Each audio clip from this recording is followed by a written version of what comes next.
Good morning. हम लोग शुरू करते हैं आज राष्ट्रपति पर अपनी आगे की बातचीत। राष्ट्रपति के कार्य और शक्तियों पर हमारी बात हो रही थी, जिसमें आज संकटकालीन शक्तियां, इमरजेंसी पावर्स में हम आपातकालीन उपबंधों के संदर्भ में बात करेंगे और 3 शक्तियां आपको बताई थी: राष्ट्रीय आपात, राज्य आपात और वित्तीय आपात। इसमें सबसे पहले हेडिंग डालिए राष्ट्रीय आपात। आर्टिकल 352, अनुच्छेद 352। राष्ट्रीय आपात 352, अनुच्छेद 352। एक चीज, आपातकालीन उपबंध पढ़ने से पहले एक कॉन्सेप्चुअल कहानी आपको सुना रहा हूं। अगर जो ये आपको समझ में आ जाएगी तो आपको आपातकालीन उपबंध समझने में काफी आसानी रहेगी। और वो कहानी ये है कि अगर जो मैं आपसे ये पूछूं कि अस्पताल क्यों बनाए जाते हैं, या अस्पताल क्यों बनाए जाते हैं, यह पूछने से पहले मैं आप लोगों से यह पूछूं कि अस्पताल अच्छी जगह होती है या बुरी जगह होती है? आप अस्पताल जाना चाहते हो या नहीं जाना चाहते हो? तो आपका उत्तर होगा, सर हम अस्पताल नहीं जाना चाहते हैं। लेकिन अस्पताल होने चाहिए? जी हाँ, होने चाहिए। अच्छे अस्पताल होने चाहिए? जी हाँ, अच्छे होने चाहिए। सामान्यतः जब हम किसी शहर में बसने का निर्णय लेते हैं, सेटल होने का निर्णय लेते हैं, तो हम ये भी देखते हैं कि वहाँ पर अच्छी हेल्थ फैसिलिटीज़ हैं या नहीं, अच्छे हॉस्पिटल्स हैं या नहीं। अभी महामारी में भी हम लोग इस चीज़ से जूझ रहे हैं। तो अस्पताल होने चाहिए, ज़रूरी हैं। अस्पताल जहाँ होंगे वहीं हम रहना चाहेंगे। अस्पताल अच्छे से अच्छे होने चाहिए, लेकिन हमें अस्पताल नहीं जाना है। हम कभी ये नहीं चाहते कि हमें अस्पताल जाना हो। तो अस्पताल नहीं जाना चाहते हैं मतलब अच्छी जगह नहीं है, ठीक, लेकिन होने चाहिए। तो ये कहानी दिमाग में ऐसे ही तुम्हें समझाई। अब इसी के आधार पर आपातकालीन उपबंध, अगर जो कोई पूछे आपातकालीन उपबंध होने चाहिए तो हाँ, बहुत अच्छे होने चाहिए। लेकिन क्या आपातकालीन उपबंध लगने चाहिए? जी नहीं, लगने चाहिए। अगर जो ये कॉन्सेप्ट उसी तरह से अस्पताल की तरह की कुछ नकारात्मक चीजें जो हमारे लिए बहुत मददगार होती हैं, लेकिन उनका प्रयोग न हो तो ज्यादा बेहतर है। तो अस्पताल जैसे कि अच्छे से अच्छे जिस शहर में हो वो ज्यादा अच्छा है, उसी तरह से आपातकालीन उपबंध अच्छे से अच्छे हमारे संविधान में हो, लेकिन उनका प्रयोग नहीं होना चाहिए। अब इसी को हम अस्पताल के साथ, अस्पताल अच्छे से अच्छे हो, हमें कभी नहीं जाना चाहिए। लेकिन बाई चांस कोई ऐसी दिक्कत आ जाए कि हमें अस्पताल जाना पड़े तो फटाफट ठीक होके हम जल्दी वापस आ जाएं और जल्दी वापसी हो जाए अस्पताल से, ठीक है। ऐसे ही आपातकालीन उपबंध अच्छे से अच्छे होने चाहिए, लेकिन वो लगने नहीं चाहिए। और अगर लग भी जाएं तो उन्हें जल्दी से जल्दी खत्म हो जाना चाहिए। अगर जो ये कॉन्सेप्ट तुम लोग दिमाग में बिठाए रहोगे तो आपातकालीन उपबंध के सभी प्रावधानों को समझने में तुम्हें आसानी रहेगी कॉन्सेप्चुअली। और जब कॉन्सेप्चुअली तुम समझे रहोगे तो फैक्चुअल भी अगर जो वहां से क्वेश्चन पूछा जाएगा तो उसे तुम ठीक से बता दोगे। अब हम सीधे सीधे आपातकालीन उपबंध 352 राष्ट्रीय आपात, इस पर बात करते हैं। 352 की हेडिंग है आपात की उद्घोषणा, proclamation of emergency. Proclamation of emergency.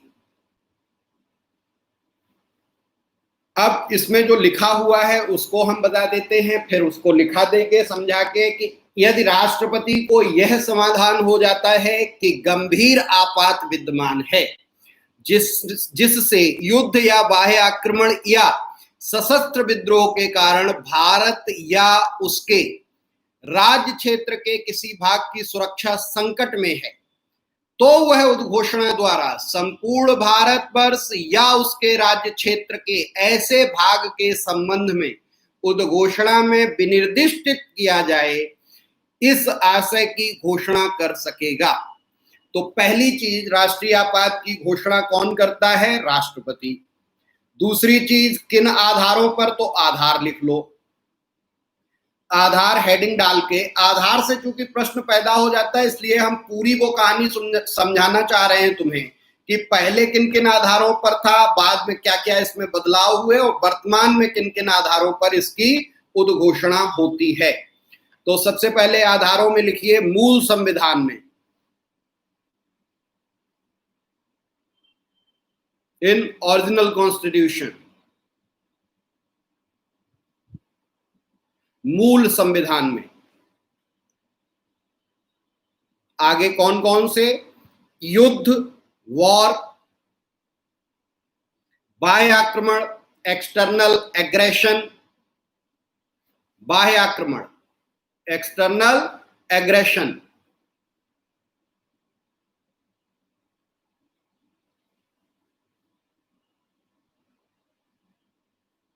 External aggression. Number 3, आंतरिक अशांति, इंटरनल डिस्टरबेंस, इंटरनल डिस्टरबेंस। मूल संविधान में जब 26 जनवरी 1950 को हमने जो संविधान लागू किया था, उसमें यही प्रावधान दिए गए थे 352 की घोषणा के संदर्भ में, और यह प्रावधान चलते रहे हमारे। उसी बीच में पहले ही 3 बार इमरजेंसी डिक्लेयर हो चुकी थी, और चौथी बार जो इमरजेंसी डिक्लेयर हुई उसका आधार अलग था, और वो था आंतरिक अशांति, और वो था लोकतंत्र का काला दिन 25 जून। उस दिन के बाद जब नई सरकार चुन के आई, जो कि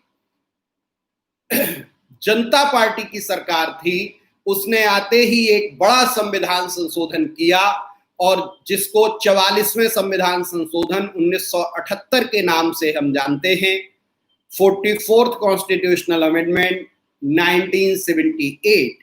इसमें सबसे ज्यादा इसी का ध्यान रखा गया, क्योंकि जितने विपक्ष के नेता थे उनका शोषण इसी अनुच्छेद के आधार पर हुआ था, तो इसका दुरुपयोग माना गया, लोकतंत्र में काला अध्याय माना गया। तो सबसे ज्यादा इसी अनुच्छेद को ध्यान में रखते हुए यहाँ बदलाव किए गए, जिससे कि दोबारा कोई इस अनुच्छेद का दुरुपयोग करने की कोशिश कोई प्रधानमंत्री न करे। अब तुम कहो प्रधानमंत्री क्यों न करे? अरे भाई, लिखा है राष्ट्रपति घोषणा करते हैं, लेकिन राष्ट्रपति नाम घोषणा के लिए है, असली कौन? प्रधानमंत्री। सब कुछ प्रधानमंत्री, ये खूब ध्यान रखना। तुम लोग धीरे धीरे जब पॉलिटी पूरा पढ़ लोगे तो समझ जाओगे कि जो बात पहले से मैं कह रहा था कि राष्ट्रपति लिखे होने का मतलब कतई राष्ट्रपति नहीं होता, राष्ट्रपति लिखे होने का मतलब प्रधानमंत्री होता है। ठीक, तो 44वें संविधान संशोधन से इस आंतरिक अशांति को हटा दिया गया, जिसके आधार पर यह आपातकाल लगाया गया था और लोकतंत्र का हनन हुआ था। तो अगली लाइन में लिख लो, 44वें संविधान संशोधन के बाद, आफ्टर 44th कॉन्स्टिट्यूशनल अमेंडमेंट 1978, फिर क्या आधार हो गए? तो 2 आधार तो वही सेम रहेंगे, युद्ध और बाह्य आक्रमण, युद्ध या बाह्य आक्रमण, वॉर और एक्सटर्नल एग्रेशन। लेकिन जो तीसरा आधार था, आंतरिक अशांति, इसको बदल दिया गया, और 44वें संविधान संशोधन से इस शब्द की जगह लिख दिया गया, आंतरिक अशांति हटाकर सशस्त्र विद्रोह, इंटरनल डिस्टरबेंस को हटाकर आर्म्ड रिविलियन टर्म जोड़ दिया गया, आर्म्ड रिविलियन, सशस्त्र विद्रोह। तो अब एक अंतर क्या हो गया कि 3 आधार थे मूल संविधान में, 78 में 44वें संविधान संशोधन से भी 3 ही आधार रहे, बस युद्ध बाह्य आक्रमण के बाद तीसरा आधार जो आंतरिक अशांति था उसकी जगह सशस्त्र विद्रोह कर दिया गया, क्योंकि इंदिरा गांधी ने जो इमरजेंसी लगाई और उसका आधार इन्होंने आंतरिक अशांति दे दिया, जबकि कोई ऐसा मामला नहीं था। तो ऐसे तो आंतरिक अशांति किसी भी चीज को आप मान लेंगे। जनता में कोई व्यक्ति प्रधानमंत्री से प्रश्न भी पूछ रहा है तो प्रधानमंत्री कह सकते हैं कि यह तो आंतरिक अशांति है, इस आधार पर इमरजेंसी लगा दो। तो इसलिए पहला नियम तो यही बदला गया कि जब तक जनता विद्रोह न कर दे, और विद्रोह भी शांतिपूर्ण नहीं, सशस्त्र विद्रोह न कर दे, तब तक उसको संज्ञान में नहीं लिया जाएगा। तो क्या जोड़ा गया? सशस्त्र विद्रोह, आर्म्ड रिविलियन। क्लियर हो गया ये पॉइंट। इसी के बाद एक और संशोधन हुआ, और वो संशोधन था 59वां संविधान संशोधन 1988, 59th कॉन्स्टिट्यूशनल अमेंडमेंट 1988। उस समय देश के कुछ हिस्सों में अपने अपने हिस्से को अलग करने की मांग बहुत प्रबल हो रही थी, और उसके लिए लोग बहुत विद्रोह की स्थिति में आ गए थे। तो उस समय संविधान में संशोधन करके एक चौथा आधार जोड़ा गया इमरजेंसी डिक्लेयर करने का, और वो चौथा आधार था भारत की अखंडता, integrity of India, integrity of the India. ये लिख लेना, 59वां संविधान संशोधन 1988। इससे चौथा आधार जोड़ा गया, भारत की अखंडता। ठीक है दोस्तों, लेकिन उसके तुरंत बाद एक साल के ही अंदर 63वें संविधान संशोधन 63 63वें संविधान संशोधन 1989 से, 63 कॉन्स्टिट्यूशनल अमेंडमेंट 1989 से इस भारत की अखंडता शब्द को हटा दिया गया। ये शब्द 88 में जुड़ा, 89 में हट गया, 88 में जोड़ा गया 59th कॉन्स्टिट्यूशनल अमेंडमेंट से, और 63 अमेंडमेंट कॉन्स्टिट्यूशनल अमेंडमेंट 89 से हटा दिया गया। एक साल रहा। तो आज वर्तमान में भारत में 352 नेशनल इमरजेंसी डिक्लेयर होने के क्या क्या रीजन हो सकते हैं? तो वही 3 रीजन जो 44th कॉन्स्टिट्यूशनल अमेंडमेंट 78 के बाद हुए थे।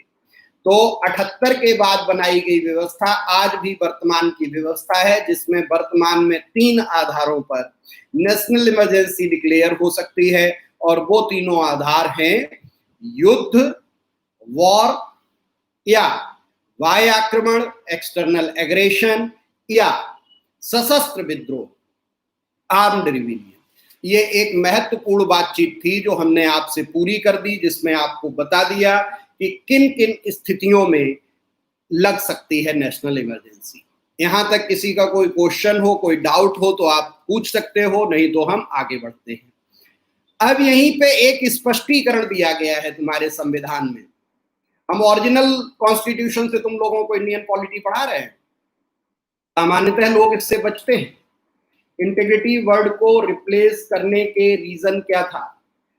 दोस्त, इंटीग्रिटी का भी दुरुपयोग हो सकता था, इसलिए इसको जहां पे सबसे ज्यादा इसका विरोध हो रहा था वहां पे उस समय लगा कि इसकी जरूरत है, लेकिन जब लाया गया तो बड़ा विरोध हुआ। लोगों ने कहा ये भी इतना आसान मुद्दा है कि इस पे किसी की भी आवाज को दबा दिया जाएगा, या कभी भी प्रधानमंत्री चाहेंगे तो इस आधार में वो यह काम कर देंगे, इसलिए इसको यहां से रिप्लेस कर दिया गया। ठीक है दोस्त, समझ आ गया? वेरी गुड, किसी का कोई डाउट नहीं। अब हम आगे बढ़ते हैं। स्पष्टीकरण ये महत्वपूर्ण है, इसमें लिखा गया है यदि राष्ट्रपति का यह समाधान हो जाता है कि युद्ध या बाह्य आक्रमण या सशस्त्र विद्रोह का संकट सन्निकट है, तो यह घोषित करने वाली आपात की उद्घोषणा कि युद्ध या बाह्य आक्रमण या सशस्त्र विद्रोह से भारत या उसके राज्य क्षेत्र के किसी भाग की सुरक्षा संकट में है, युद्ध या ऐसे किसी आक्रमण या विद्रोह के वास्तव में होने से पहले भी की जा सकेगी।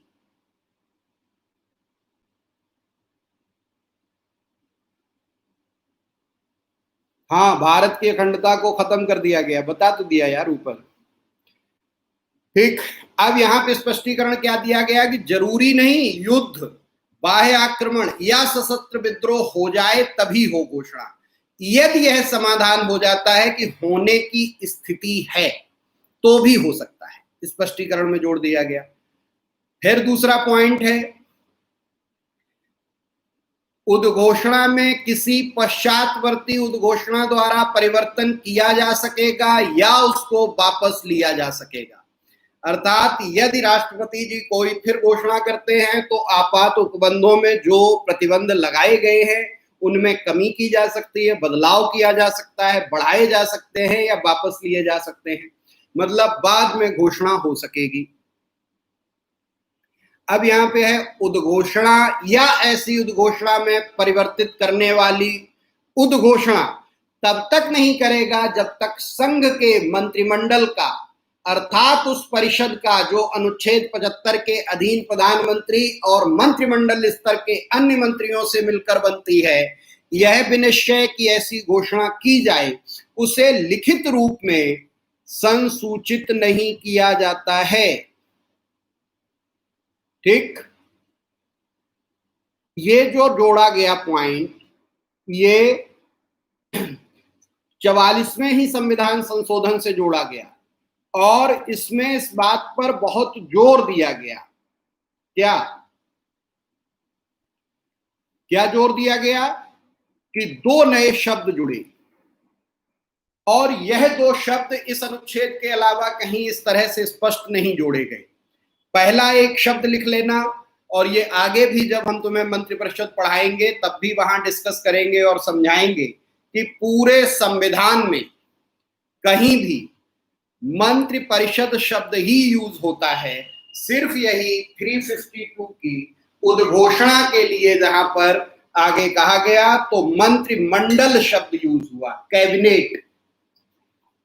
हर जगह क्या काउंसिल ऑफ मिनिस्टर्स, लेकिन अकेले यहां पर किसका प्रयोग किया गया, मंत्रिमंडल, कैबिनेट। मंत्रिपरिषद और मंत्रिमंडल दोनों शब्द अलग अलग हैं, ये अभी आगे पढ़ाएंगे। मंत्रिपरिषद में सभी मंत्री आ जाते हैं और कैबिनेट में सिर्फ और सिर्फ कैबिनेट मिनिस्टर शामिल होते हैं जो सीनियर मंत्री होते हैं। इसलिए भारत में प्रधानमंत्री के साथ साथ सर्वाधिक वास्तविक रूप से महत्वपूर्ण संस्था होती है कैबिनेट। ये भी आगे पढ़ाने में आएगा, अभी पढ़ाया नहीं, आगे पढ़ाएंगे। यहाँ पे सिर्फ इतना ध्यान रख लो, वहां पे पढ़ाएंगे तब क्लियर होगा कि भारत में मंत्रिपरिषद के लिए ही हर जगह प्रावधान है, लेकिन सिर्फ यहां पर कैबिनेट शब्द। पहली चीज। दूसरी चीज, पूरे संविधान में हर जगह सिफारिश पर ऐसा किया जाएगा, लेकिन यहां पर स्पेशली लिखित सलाह पर। ठीक, क्या लिखा, यह विनिश्चय की ऐसी उद्घोषणा की जाए उसे लिखित रूप में संसूचित नहीं किया जाता है। Written recommendation of the cabinet, ये टर्म बहुत महत्वपूर्ण है, ये कहीं और नहीं यूज हुआ। Written recommendation of the cabinet, cabinet की लिखित सूचना पर। सलमा सर, अभी चाइना से लड़ाई हो गई थी, ऐसी कंडीशन में अगर आपातकाल लगता तो सर कैसे लगता? दोनों सभा बंद चल रही है, अभी मैं बता दूंगा, ये अभी आगे क्वेश्चन आएगा। और इसमें कुछ नहीं है, जब सत्र बुला लिया जाता है, सत्र राष्ट्रपति जी बुलाते हैं और उसके लिए 1 महीने का टाइम होता है और वहां से दोनों लोग पास कर देते हैं। यदि वहां फेल हो जाता है तो यह प्रस्ताव गिर जाता है। आज की तारीख में सरकार का बहुमत दोनों जगह है, अगर जो सरकार लगाती तो वो दोनों जगह पास करा लेती। सत्र बुला लिया जाता है, वो प्रधानमंत्री जी की ही इच्छा पे होता है, जब चाहते हैं प्रधानमंत्री राष्ट्रपति से कहते हैं सत्र आ जाता है। यूपी विधानसभा के सत्र की कल घोषणा हो गई, 20 अगस्त से होगा। तो राज्यपाल जब चाहे बुला ले, उधर राष्ट्रपति जब चाहे, राष्ट्रपति चाहे मतलब प्रधानमंत्री चाहे। अभी आगे बताएंगे। यहां तक की बात clear, written recommendation of cabinet, ये पॉइंट क्लियर। अब यहां पर पूछा जाता है कि उद्घोषणा की प्रक्रिया, प्रोसीजर क्या होता है। राष्ट्रपति द्वारा उद्घोषणा के 1 माह के भीतर लोकसभा तथा राज्यसभा से विशेष बहुमत से अनुमोदन कराया जाएगा। पहली सूचना ये, विद इन 1 मंथ।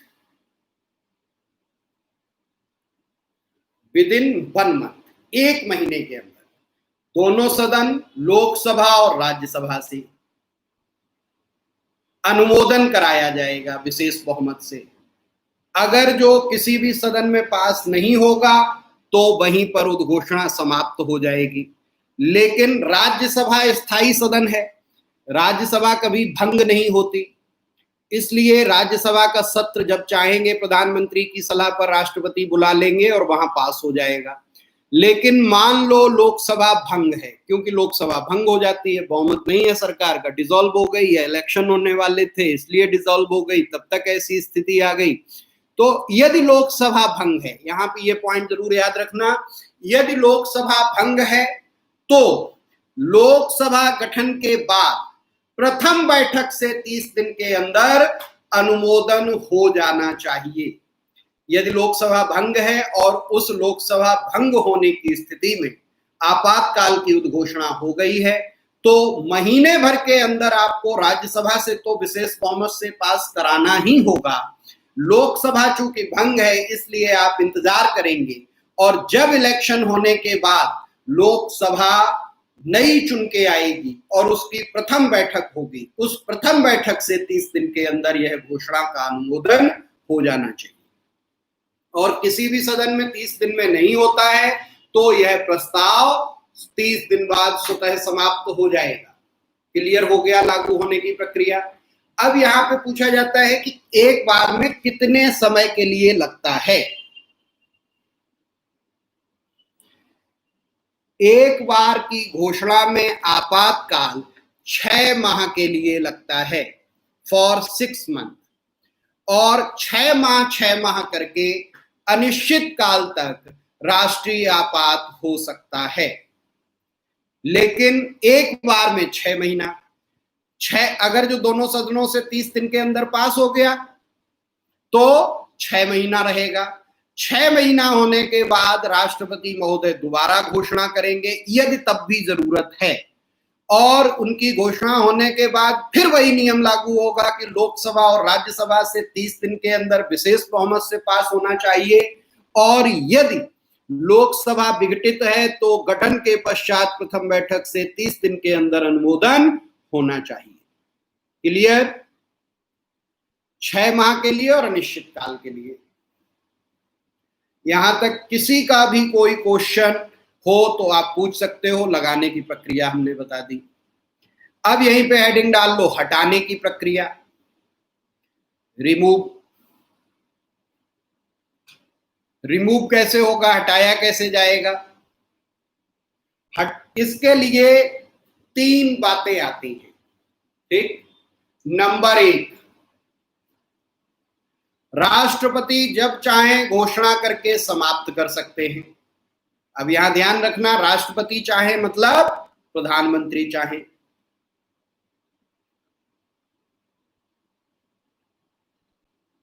राष्ट्रपति जब चाहे घोषणा करके, बेटा ऐश्वर्या अभी इसको लिख लो, जब मंत्रिपरिषद और मंत्रिमंडल समझाएंगे तब तुम्हें समझ में आएगा। पहली चीज तो सिर्फ लिखित, बाकी कहीं लिखित की शर्त नहीं लगी। दूसरी, यहां पर कैबिनेट कहा गया है, मंत्रिमंडल। मंत्रिमंडल क्या होता है वो जब मंत्रिपरिषद पढ़ाएंगे 2-3 दिन बाद तब तुम्हें समझ में आएगा। ठीक है बेटा?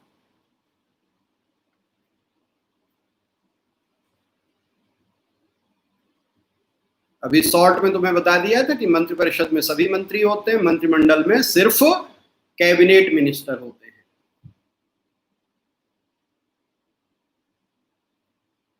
बेवकूफ लड़की, कैसे तुझे सलमा मैं समझाऊं कि राष्ट्रपति कुछ चाहते ही नहीं हैं। किस भाषा में ये बात बताऊं? राष्ट्रपति को कसम खा के आते हैं, राष्ट्रपति को पता होता है कि उन्हें वही करना है जो प्रधानमंत्री। राष्ट्रपति अपने में स्वतंत्र व्यक्ति होते ही नहीं है, राष्ट्रपति वही करते हैं जो प्रधानमंत्री चाहते हैं। और हकीकत ये होती है कि प्रधानमंत्री ही करते हैं, राष्ट्रपति तो सिर्फ बैठे रहते हैं, उनके दस्तखत उनका सचिव करता रहता है। और सचिव किसके अंडर में होता है? प्रधानमंत्री के। प्रधानमंत्री कहते हैं राष्ट्रपति के तरफ से आदेश जारी करो और हो जाता है। बेवकूफ लड़की।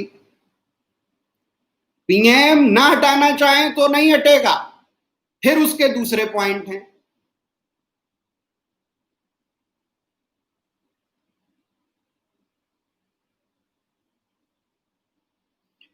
अगर आपातकाल के दौरान राष्ट्रपति जी का कार्यकाल पूरा हो रहा है तब क्या प्रक्रिया अपनाई जाती है। बेटा, राष्ट्रपति का कार्यकाल पूरा हो रहा है तो पहले ही हम तुम्हें राष्ट्रपति में पढ़ा के आए हैं कि 5 वर्ष पूरा होने से पहले हम उनके उत्तराधिकारी को चुन लेते हैं, और यदि 5 वर्ष पूरे होने तक, बेटा मुकेश लाइव क्लास में हूं, 11:30 के बाद फोन करना, लाइव क्लास में। ठीक, ये इंटरव्यू वाले सुबह से ही परेशान कर देते। कल अपने दोनों बच्चों के इंटरव्यू बहुत बढ़िया हुआ है। विजय का इंटरव्यू था, मैंने कहा था अगर जो प्रभात जी के बोर्ड में तुम्हारा पड़ गया बेटा तो निश्चित अच्छे नंबर पाओगे, और सरस्वती बैठी रही होंगी जुबान पे। उसका विजय का बिल्कुल नया बच्चा है, और विजय का इंटरव्यू प्रभात जी के बोर्ड में था। प्रभात जी ने जाते ही, सिर्फ आश्चर्य की बात कि जब मैं उसका मॉक लेता था तो उससे यही कहता था कि तुम इतने एनर्जेटिक दिखते हो, इतने यंग दिखते हो कि तुम्हारा निश्चित प्रभात जी के बोर्ड में पढ़ते ही बहुत अच्छे नंबर मिल जाएंगे। और किस्मत से पड़ गया, वो इसी से कॉन्फिडेंस में आ गया। जाके बैठा, प्रभात जी ने ठीक वही लाइन कही कि तुम्हारा सिटिंग पोस्चर बहुत बढ़िया है, रीढ़ एकदम तनी हुई है, बहुत एनर्जी है तुम में। उसके बाद उसका इंटरव्यू बड़ा शानदार चला। फिर रवीश का था, रवीश का कल पीके सिंह के बोर्ड में था, प्रेम कुमार सिंह जी रिटायर्ड जज हैं। रवीश का इंटरव्यू उन्होंने घुसते ही कहा कि आप 2 बार पहले इंटरव्यू दे चुके हैं, 2 बार सिलेक्ट हो चुके हैं। पिछली बार भी रवीश को हुआ था ना कि 2 बार आप सिलेक्ट हो चुके हैं, तो आपसे ज्ञान तो है ही आपको, लेकिन आपसे हम ओपिनियन बेस्ड क्वेश्चन पूछेंगे। फिर रवीश से सारे क्वेश्चन ओपिनियन बेस्ड हुए, और इस बार उम्मीद है कि रवीश को एसडीएम मिल जाएगा। ऑलरेडी अभी बरेली उसकी सेवा योजना अधिकारी पे पोस्टिंग है, तो इस बार एसडीएम मिल जाएगा। चलो, फिर समझ गए बेटा, राष्ट्रपति का कार्यकाल पूरा हो रहा है तो नया चुन लिया जाएगा। राष्ट्रपति का चुनाव होने में कोई दिक्कत नहीं होती है, सिर्फ सांसद और एमएलए वोट डालते हैं, तो वो हमेशा अपने देश में होते हैं। दूसरा, अगर जो मान लो नया नहीं चुन पाया किसी कारण से, तो एक उसमें शर्त लगी है कि जब तक उत्तराधिकारी नहीं आएगा तब तक राष्ट्रपति अपना पद संभाले रहेंगे। तो इन केस किसी भी संवैधानिक पद पर जब तक नई नियुक्ति नहीं हो पाती है तब तक वो पद दूसरा संभाले रहता है। ठीक है विपिन। फिर है सर, इमरजेंसी में सारे राइट खत्म और सुविधा भी सब कम कर देते हैं क्या? अरे अभी आगे पढ़ाऊंगा उसके प्रभाव, कहाँ छटपटा रहे हो। गुड सर, ग्रेट सर, अच्छा ठीक है। ये मुकेश का फोन था, ये भी बहुत अच्छा इंटरव्यू देगा। मुकेश की भी तैयारी बहुत अच्छी है, आज इसका मॉक है। क्या बता रहा था, इमरजेंसी में स्टेट असेंबली इलेक्शन हो सकता। अरे रुक जाओ शिवानी, अभी आगे पढ़ाने तो दो, सब कुछ हो सकता है, चुनाव आयोग पे तय होता है। खैर अभी इसे समझो। क्या बता रहा था, हटाए जाने की प्रक्रिया। पहला पॉइंट सिर्फ बताया है हटाए जाने का कि राष्ट्रपति जब चाहें, तो यहां भी ध्यान रखना, प्रधानमंत्री जब चाहें, जब प्रधानमंत्री राष्ट्रपति जी को सलाह देंगे तो राष्ट्रपति जी हटा देंगे। तो जब राष्ट्रपति चाहे तो घोषणा करके समाप्त हो सकता है। दूसरा पॉइंट, लोकसभा यदि हटाए जाने का प्रस्ताव पास कर दे,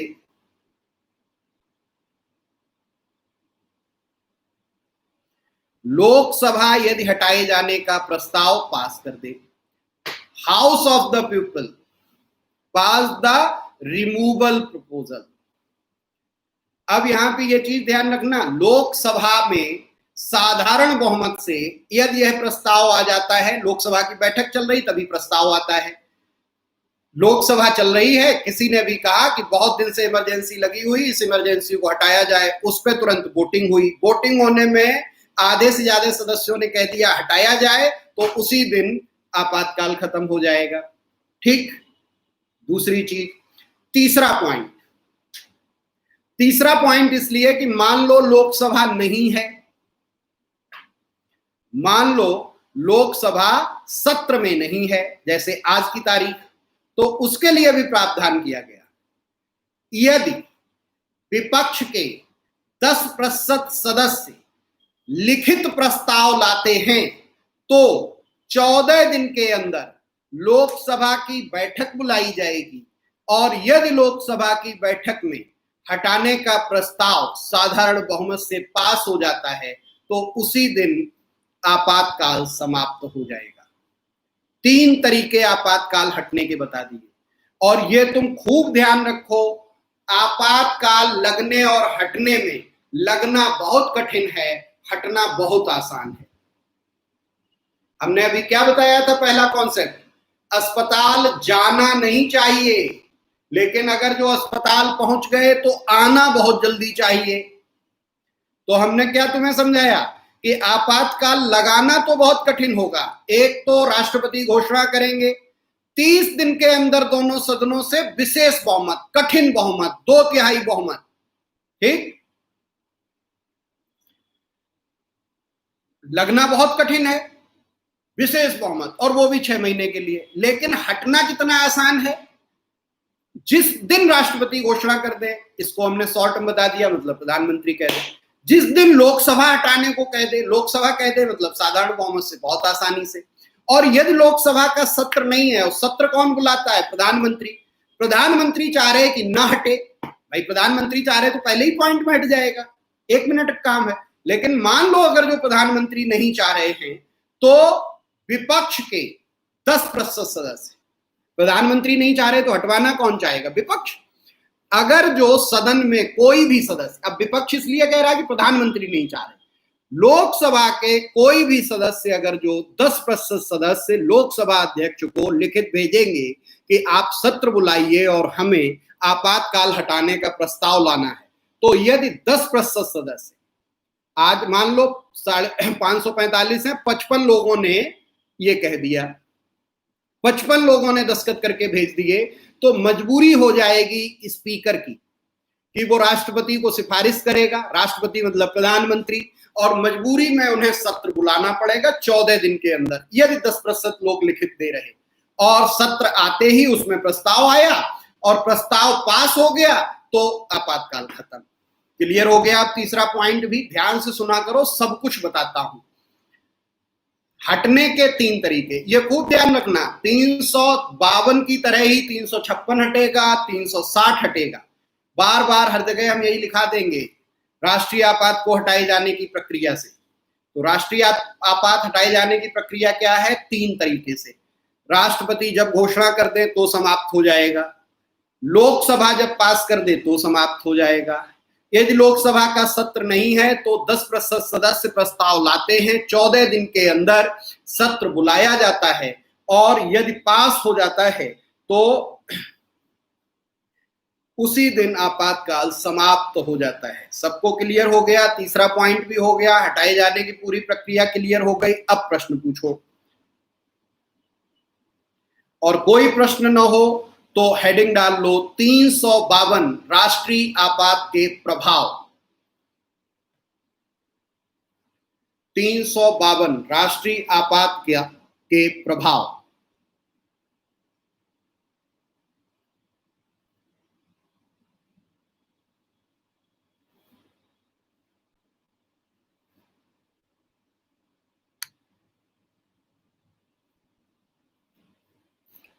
कोई प्रश्न नहीं, आगे बढ़ते हैं। इसके प्रभाव को हम 2 हिस्सों में बांट कर पढ़ेंगे। 2 हिस्सों में क्या? जनसाधारण पर प्रभाव और केंद्र तथा राज्य संबंधों पर प्रभाव। एक चीज तुम पिछली याद करो, जब हमने तुम्हें बताया था, शुरू किया था संविधान पढ़ाना, तब मैंने कहा था भारत की व्यवस्था द्विस्वभावी है। द्विस्वभावी मतलब सामान्य परिस्थितियों में संघात्मक और संकटकालीन परिस्थितियों में एकात्मक। तो संघात्मक यूनिटरी सिस्टम, एकात्मक यूनिटरी सिस्टम, संघात्मक फेडरल सिस्टम। तो फेडरल सिस्टम और यूनिटरी सिस्टम में जो अंतर वहां पर तुम्हें पढ़ाया था, शुरू किया था जब संविधान, पिछले वीडियो पढ़े हुए हैं, तो वहां वाली बात आज यहां पे आएगी कि सामान्य परिस्थितियों में यूनिटरी। अरे शिवानी, तू चुप बैठेगी कि नहीं? पहले समझ तो ले पूरा, तब क्वेश्चन पूछना। बीच बीच में क्वेश्चन, अभी जो चीज पढ़ा रहे आगे तो आने दो, सुप्रीम कोर्ट पे कोई असर नहीं पड़ता एक लाइन में, लेकिन समझो इसको कॉन्सेप्चुअल। आगे आगे के क्वेश्चन पूछे पड़ी है, स्टेट असेंबली क्या होगा, उस पे क्या, अरे पूरा समझ ले, बाद में क्वेश्चन पूछे जाते हैं। कॉन्सेप्ट समझते नहीं हो, क्वेश्चन पूछते रहते हो। जब कहता हूं अब पूछो, तब कोई क्वेश्चन नहीं होता। तो पहले ध्यान से सुनोगे, हम ऑलरेडी सब समझाने जा रहे। ध्यान से सुन शिवानी, अब तेरा क्वेश्चन बीच में नहीं आना चाहिए।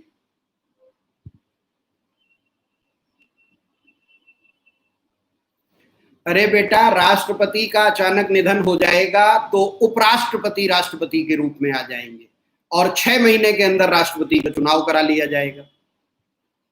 ठीक, कोई फर्क नहीं पड़ेगा। राष्ट्रपति का पद होता है, व्यक्ति से कोई लेना देना नहीं हो। पद पर कोई ना कोई हमेशा होता है। राष्ट्रपति का पद इतना महत्वपूर्ण है, इसीलिए हमने वहां पर एक स्टपनी लगा रखी है। वाइस प्रेसिडेंट आ जाएगा तुरंत और वो राष्ट्रपति की शपथ ले लेता है, 1 मिनट के अंदर वो राष्ट्रपति हो जाता है।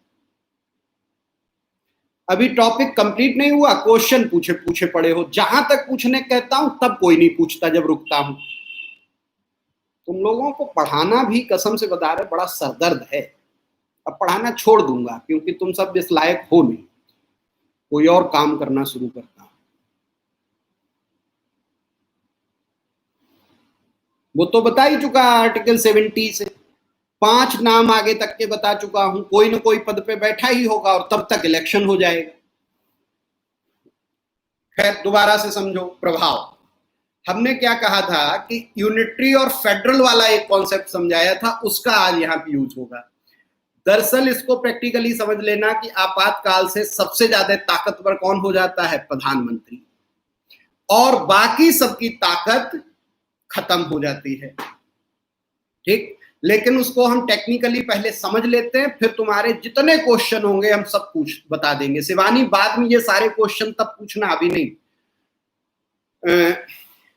2 हिस्सों में बांट के समझो। सबसे पहले जनसाधारण पर प्रभाव। बहुत कठिन कॉन्सेप्ट पढ़ा रहा, किताबों से कभी क्लियर नहीं होगा, आज गारंटी तुम्हें दे रहा। और अभी पढ़ोगे तो आंखें खुली रह जाएंगी कि ये भी होता है। जनसाधारण पर प्रभाव। जनसाधारण पर क्या होता है? इस प्रभाव को समझने के लिए हमें आगे इसी में 2 आर्टिकल जाके समझने पड़ेंगे। वो कौन से आर्टिकल हैं? 358 और 359। जनसाधारण पर जो प्रभाव पड़ता है वो सबसे महत्वपूर्ण प्रभाव मूल अधिकारों के संबंध में पड़ता है। तो पहले हिस्से में हेडिंग डालो जनसाधारण पर प्रभाव, दूसरे हिस्से में भी पढ़ाएंगे केंद्र राज्य संबंधों पर प्रभाव, स्टेट सेंट्रल रिलेशनशिप। अब जनसाधारण पर प्रभाव में पहली लाइन लिख लो, मूल अधिकारों का निलंबन, सस्पेंशन ऑफ फंडामेंटल राइट्स। हम सब जनसाधारण हैं और हम सब जनसाधारण के मूल अधिकार उसी दिन बाधित हो जाएंगे। मूल अधिकार तुम लोग जानते हो, हमने तुम्हें भाग 3 डिटेल में पढ़ाया है, 10 क्लास लिए थे, एक एक समझाया है अच्छे से। समता का अधिकार, स्वतंत्रता का अधिकार, धर्म की स्वतंत्रता का अधिकार, शोषण के विरुद्ध अधिकार, संवैधानिक उपचारों का अधिकार, ये सब अधिकार तुम्हारे बाधित हो जाएंगे। लेकिन इनमें सारे एक साथ नहीं, इनकी प्रक्रिया बनाई गई। तो पहले तो लिख लो मूल अधिकारों के निलंबन। अब कौन कौन से क्या क्या होते हैं इसको 2 हिस्सों में बांट दिया गया। नीचे लिखो 352 की घोषणा 2 आधारों पर हो सकती है, 2 अनुच्छेद के अनुसार होती है, 358 या 359। 358 या 359। 358 या 359 की कहानी क्या है कि अगर जो घोषणा 358 के अनुसार होती है तो उसमें 19 के उपबंधों का निलंबन होगा, और 359 के आधार पर होती है तो किस किस मूल अधिकार का निलंबन होगा और किसका नहीं होगा, यह राष्ट्रपति जी अलग से घोषणा करके बताएंगे। ठीक, तो नीचे लिख लो, यदि आपातकाल की घोषणा अनुच्छेद 358 के साथ हुई है तो अनुच्छेद 19 स्वतः निलंबित हो जाएगा, और यदि घोषणा 359 के अनुसार हुई है तो राष्ट्रपति महोदय स्पष्ट करेंगे कि कौन कौन से मूल अधिकार बाधित होंगे और कौन से नहीं होंगे। अब यहां पर एक क्लॉज बनाया गया कि जो 358 की घोषणा है वो सिर्फ और सिर्फ तभी हो सकती है जब युद्ध या बाह्य आक्रमण हो, वॉर या एक्सटर्नल एग्रेशन हो। लेकिन यदि युद्ध या बाह्य आक्रमण या सशस्त्र विद्रोह आर्म्ड रिबेलियन हुआ है तो 359 से भी हो सकती है। इन दोनों बातों को जोड़ दो तो ये क्लियर होके निकल के आता है कि यदि सशस्त्र विद्रोह है तो घोषणा 358 में नहीं हो सकती, और 358 में नहीं होगी मतलब 19 स्वतः निलंबित नहीं होगा। स्वतः निलंबित नहीं होगा तो राष्ट्रपति को अलग से घोषणा करके बताना पड़ेगा कि 19 वो निलंबित कर रहे हैं या 19 को निलंबित नहीं कर रहे हैं। ये पॉइंट थोड़ा कठिन है, इसीलिए कह रहा था फोकस पहले इधर कर लो, इससे समझ लो, इससे लोग नहीं तुम्हें बहुत डिटेल समझाएंगे। क्या 352 की घोषणा में 2 अनुच्छेद शामिल होते हैं, या तो 358 या 359। 358 में कहा गया कि इसकी घोषणा के लिए युद्ध या बाह्य आक्रमण का आधार होगा, और अनुच्छेद 19 व्यक्तिगत स्वतंत्रता का अधिकार स्वतः निलंबित हो जाएगा। और यदि 352 राष्ट्रीय आपात की घोषणा 359 के अनुसार होती है जिसमें युद्ध या बाह्य आक्रमण या सशस्त्र विद्रोह के आधार पर हुई है, तो राष्ट्रपति जी बताएंगे कि 19 निलंबित होगा या नहीं, साथ साथ अन्य मूल अधिकारों के संबंध में भी घोषणा करेंगे। नोट करके यहीं पे लिख लो, नोट टिप्पणी, 44वें संविधान संशोधन 1978 के बाद किसी भी आधार पर घोषणा होने पर अनुच्छेद 20 और अनुच्छेद 21 निलंबित नहीं होंगे।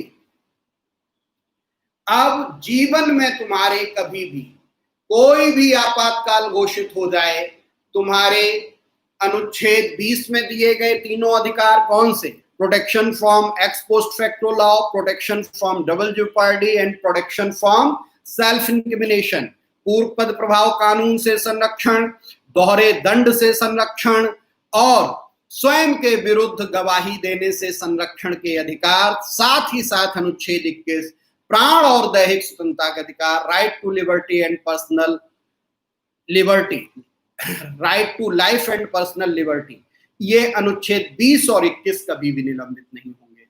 तो अभी हमने तुम्हें क्या बताया? पहला पॉइंट, जनसाधारण पर प्रभाव। जनसाधारण पे क्या प्रभाव होता है? मूल अधिकारों के संबंध में। और राष्ट्रपति जी यह घोषणा करते हैं कि कौन से मूल अधिकार रहेंगे, कौन से जाएंगे। यहां भी ये ध्यान रखना, राष्ट्रपति जी का मतलब बिना नाम लिए प्रधानमंत्री जी। क्या क्या छीना जाएगा, क्या क्या नहीं। 358 उन्होंने घोषित कर दिया तो तुम्हारा 19 पक्का चला जाएगा। 359 का जिक्र किया है तो वो बताएंगे कौन सा ले रहे हैं, कौन सा छोड़ रहे हैं। और किसी भी हाल में 20-21 नहीं लिया जाएगा। तो जनसाधारण पर मूल अधिकारों के संबंध में प्रभाव मैंने समझा दिया। यहां इससे रिलेटेड कोई क्वेश्चन हो, कहीं से नहीं क्वेश्चन, इससे रिलेटेड क्वेश्चन हो तो अब पूछो, अब टाइम दे रहा। सिर्फ मूल अधिकार, जनसाधारण पर प्रभाव, राज्य वाला भी आगे बताएंगे।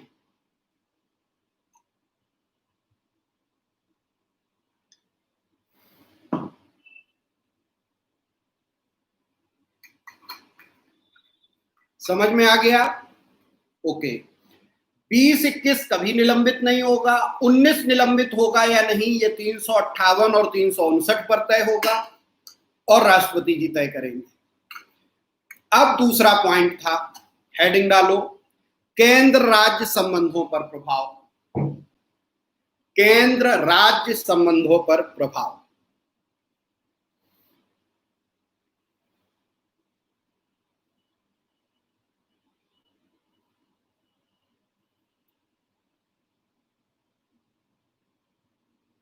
इसको सरल भाषा में कह दे केंद्र राज्य में, तो राज्य शक्तिहीन हो जाएंगे और केंद्र शक्तिशाली हो जाएगा।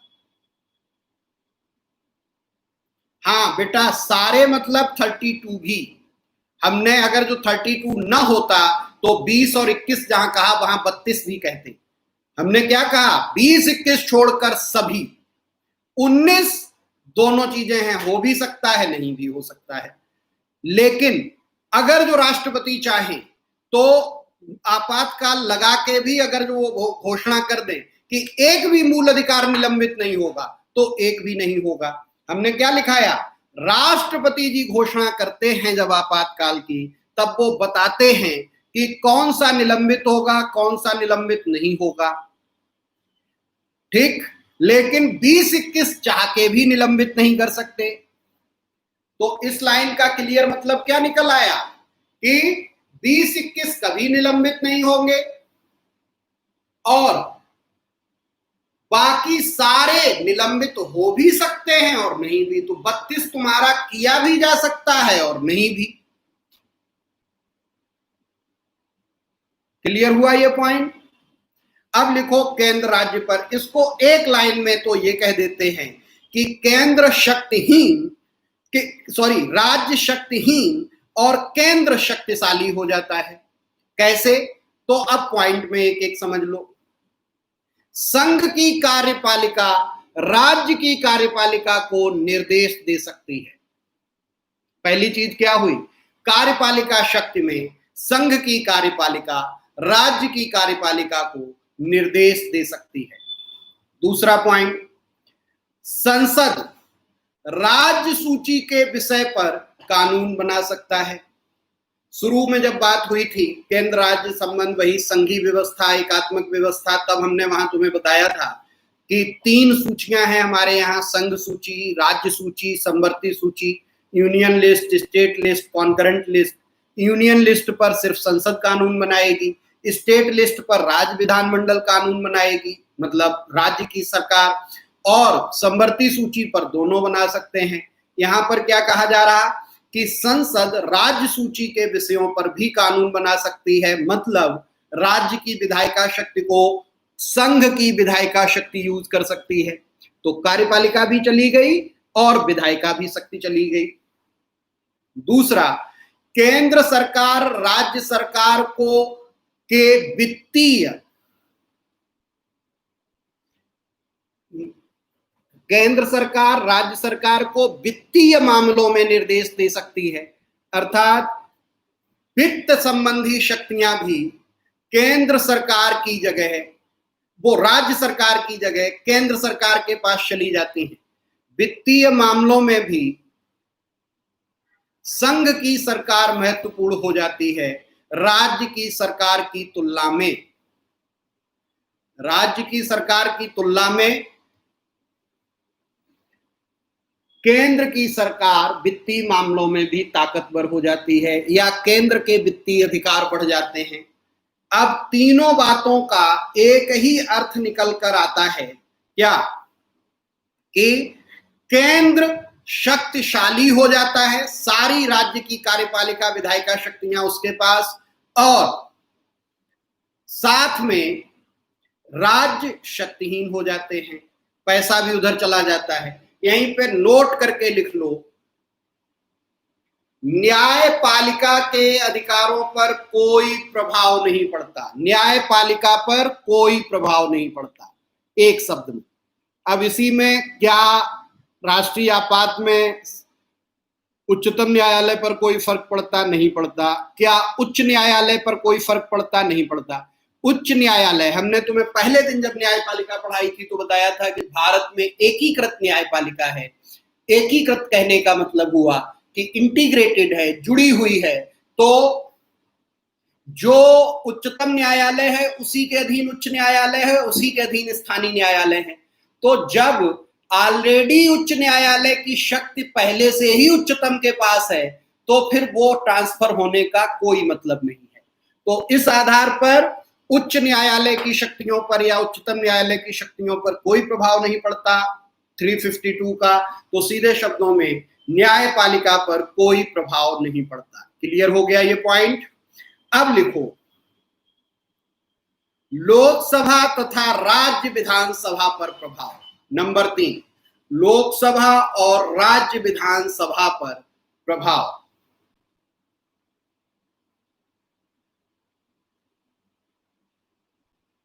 इसमें एक लाइन में लिख लो, लोकसभा और विधानसभा के कार्यकाल को 1 वर्ष के लिए बढ़ाया जा सकता है। मान लो आपातकाल लग गया, तभी तक लोकसभा के 5 साल पूरे हो रहे, तो चूंकि आपातकाल लगा हुआ है तो क्या किया जाएगा, लोकसभा का कार्यकाल 1 साल बढ़ा दिया जाएगा।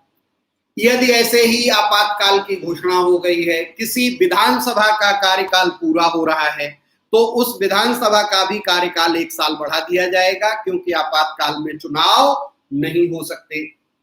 तो पहली पॉइंट क्या बताया कि लोकसभा और विधानसभा का कार्यकाल 1 वर्ष बढ़ाया जा सकता है। यहीं पे लिख लो, 1 वर्ष करके कई बार बढ़ाया जा सकता है। जैसे 1 बार बढ़ा दिया, 1 साल बढ़ गया, तब तक 6 महीने बाद फिर आपातकाल लग गया, 6 महीने बाद फिर आपातकाल लग गया, 6 महीने बाद फिर लग गया, तो आपातकाल लगातार लगता जा रहा है। 1 साल बढ़ाया हुआ कार्यकाल भी पूरा हो गया, तो फिर 1 साल के लिए बढ़ाया जा सकता है। 1 साल करके कई बार बढ़ाया जा सकता है। ऐसे ही लिखते जाना, जिससे सारे डाउट क्लियर हो जाएंगे। 1 साल 1 साल 1 साल करके कई बार बढ़ाया जा सकता है, परंतु शर्त क्या है, आपातकाल की समाप्ति के बाद 6 माह से अधिक कार्यकाल नहीं होगा। अब इसको समझ लो, मान लो आपातकाल की घोषणा चल रही है और जुलाई में हमने क्या 352 की फिर घोषणा हो गई, 352 की घोषणा फिर हो गई। ये जुलाई से कब तक चला गया, जुलाई तक। ठीक, अगस्त में लोकसभा का टाइम बढ़ाया गया 1 साल के लिए, कहां तक, अगस्त तक। लेकिन सितंबर में जाके आपातकाल खत्म हो गया, सितंबर में आपातकाल खत्म हो गया, तो सितंबर से फिर 6 महीने, अक्टूबर, नवंबर, दिसंबर, जनवरी, फरवरी, मार्च, तो फिर मार्च के आगे ये बढ़ा हुआ कार्यकाल नहीं रहेगा। मार्च तक आपको इलेक्शन करा ही लेने पड़ेंगे।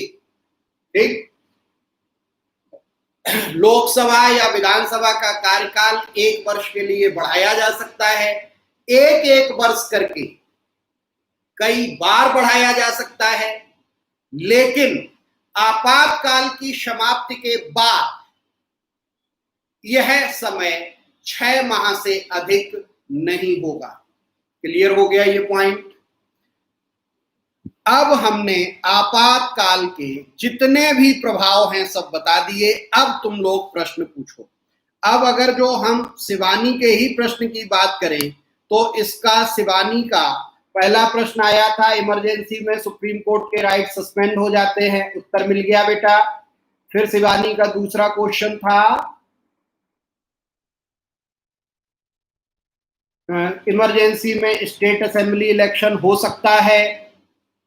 ठीक, क्या होगा, स्टेट असेंबली का टाइम 1 साल बढ़ाया जा सकता है। लेकिन अगर जो जहां पे असेंबली है उस एरिया में आपातकाल नहीं है, आपातकाल पूरे देश में या कुछ क्षेत्र में लगता है, पूरे देश में लगा है तो नहीं होंगे, उस क्षेत्र में नहीं लगा तो हो जाएंगे, और अगर जो आपातकाल का एरिया है तो उसका टाइम 1 साल बढ़ा दिया जाएगा, इलेक्शन नहीं कराए जाएंगे। अब सारे उत्तर मिल गए, फिर भी किसी का कोई क्वेश्चन हो तो पूछो। अब पूछ शिवानी, कहां है,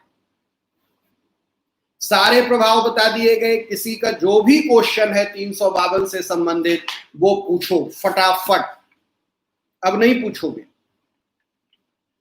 दूसरा, तुम्हारी किताब में ये कहानी दी गई है, लेकिन फिर भी हम तुमसे डिस्कस कर दे रहे हैं कि आज तक कितनी बार घोषणा हुई है राष्ट्रीय आपात की। राष्ट्रीय आपात की घोषणा 3 बार हुई है। पहली बार कब हुई थी, अक्टूबर 1962 में, कारण क्या था?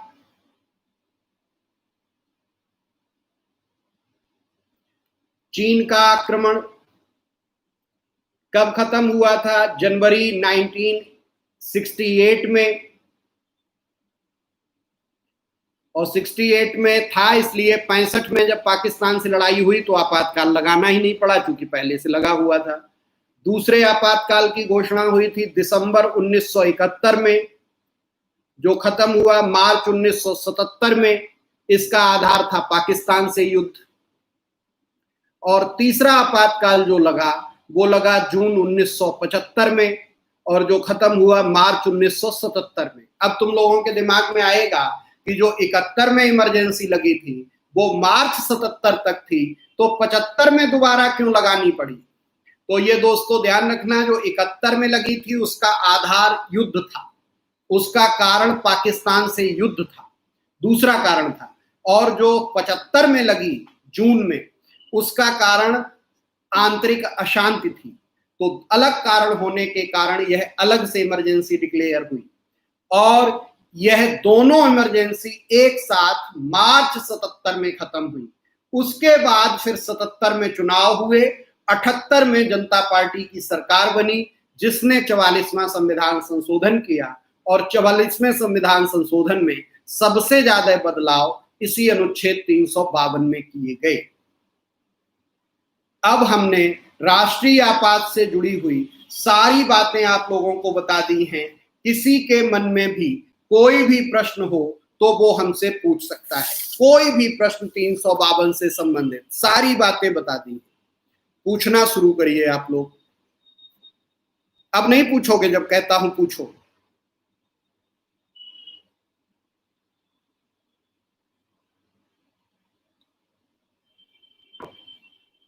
बीच में कोई प्रश्न मन में आता है तो अपनी कॉपी में लिख लिया जाता है, और टीचर पढ़ाते हुए हो सकता है उसे आगे क्लियर कर दे। और अगर जो टीचर आगे क्लियर नहीं कर रहा है तो जब वो कह रहा प्रश्न पूछो तब उसे प्रश्न को पूछा जाता है उस विषय से संबंधित। खैर, तुम लोग सुधरोगे नहीं कभी। अब कोई प्रश्न नहीं, सबका सब क्लियर हो गया।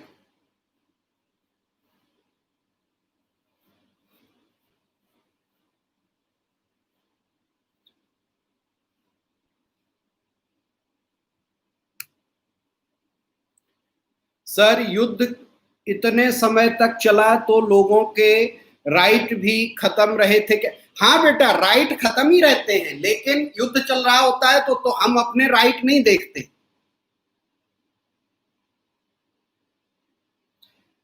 बिल्कुल सही बेटा, अभी हमने बताया था 352 की घोषणा पूरे भारत में या उसके किसी क्षेत्र में हो सकती है, और इस घोषणा में बाद में बदलाव भी हो सकते हैं।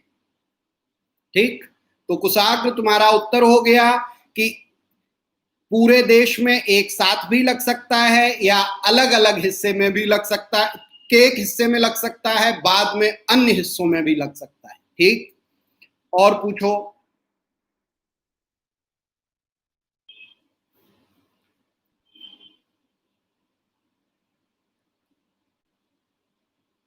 युद्ध जब चल रहा होता है बेटा दीप्ति, तो हम लोग अपने अधिकारों की चिंता नहीं करते। देश रहेगा तभी तो हम अपने अधिकार मांगेंगे, और युद्ध के समय हमें देश की चिंता होती है।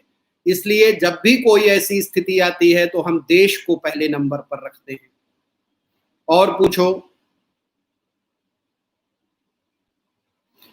आप लोग सब लोग जो जुड़े हुए हैं अपने फॉर्म भर दीजिए, अब बहुत जल्दी हम तुम लोगों की आईडी एक्टिवेट कर देंगे, फिर ऑनलाइन क्लास शुरू हो जाएंगे। यहां तक ठीक है? कोई भी क्वेश्चन नहीं तुम लोग पूछ रहे हो, मान लिया जाए समझ में आ गया। ठीक है, तो आज हमने 352 पर अपनी बात पूरी कर ली। 352 की घोषणा होने की प्रक्रिया, उसके हटाने की प्रक्रिया, उसके प्रभाव, सारी बातें कर ली, क्या क्या उसके प्रभाव पड़ते हैं। आप सब क्वेश्चंस के आंसर अपना बता दिया, मतलब क्या हुआ हम समझ नहीं पाए। चलो कोई बात नहीं, तुम्हें सारे आंसर मिल गए। ठीक है, जिसको भी कोई डाउट हो अब पूछो, नहीं तो कल फिर 356 राज्य आपात, जिसे कि हम राष्ट्रपति शासन भी कहते हैं, कल हम उसके बारे में जानेंगे। सर मेरा ग्रेजुएशन कंप्लीट नहीं है, इसलिए मैंने फॉर्म में ग्रेजुएशन वाला कॉलम फिल नहीं किया, जिससे मेरा फॉर्म सबमिट नहीं हुआ। तुम बेटा वहां पे नॉट एप्लीकेबल NA या NO कुछ भी लिख सकते हो, ठीक है। रिक्वायर्ड कॉलम होता है तो वहां पे नॉट एप्लीकेबल लिख दिया जाता है NA, ठीक। पूरे देश में आपातकाल के दौरान स्टेट का टाइम बढ़ा दिया जाता है अगर स्टेट का टाइम खत्म होता हो। हाँ, स्टेट असेंबली मतलब विधानसभा का अगर जो टाइम पूरा हो रहा है तो 1 साल बढ़ा दिया जाएगा, पूरा नहीं हो रहा तब तो कोई दिक्कत ही नहीं, ठीक। चलो थैंक यू, अब आज की बात खत्म करते हैं। कोई क्वेश्चन रह जाए तो कल पूछ लेना, आज इसको किताब से पढ़ लेना, समझ लेना, और कोई डाउट हो तो कल पूछ लेना। बहुत बहुत धन्यवाद।